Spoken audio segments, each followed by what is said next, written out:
The virgin NAWALT. Studies show that virgin brides make happier wives. Here's why. Humans are the sole surviving hominid, largely because we formed a division of labor based on gender.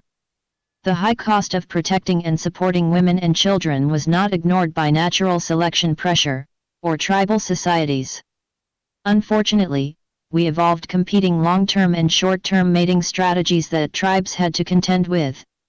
In most animals, the highest value males are chosen by the female, causing only select males, with high dominance, to have a reproductive success.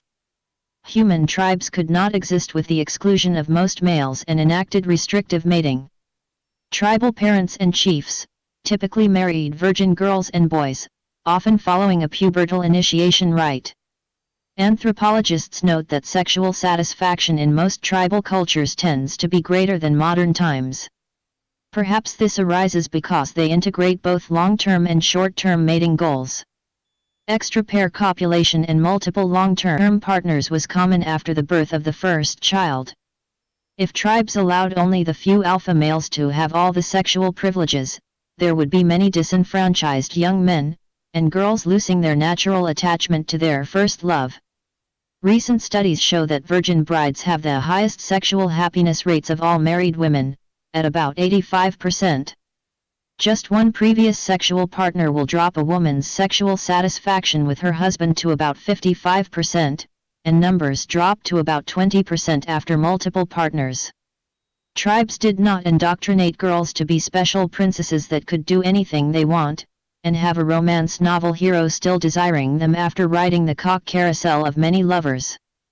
Liberating ourselves back to the time of mating like peacocks has disenfranchised most men. More than 70% of Americans, aged 20 to 34, are not married. 60% of the men in Japan, in the same age range, have no relationship with any woman. Studies show that about 60% of women hate sex with their husband after a few years of marriage. Furthermore, psychologists note that when expectations exceed actual results, it causes unhappiness and disillusion. Therefore, if a woman is not a virgin, the odds of long-term relationship success are very poor.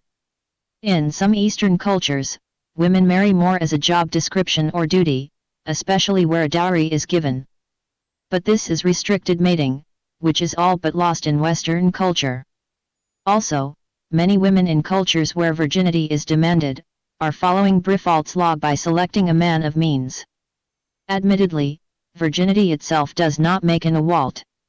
But, the evidence seems clear that if a woman has ridden the cock-carousel of tall, popular, and dominant men, she can no longer be a NAWALT. The commentary herein is presented as is, and not guaranteed as to fitness for any purpose. Here's our short video banner on the excessive dishonesty and delusion of society.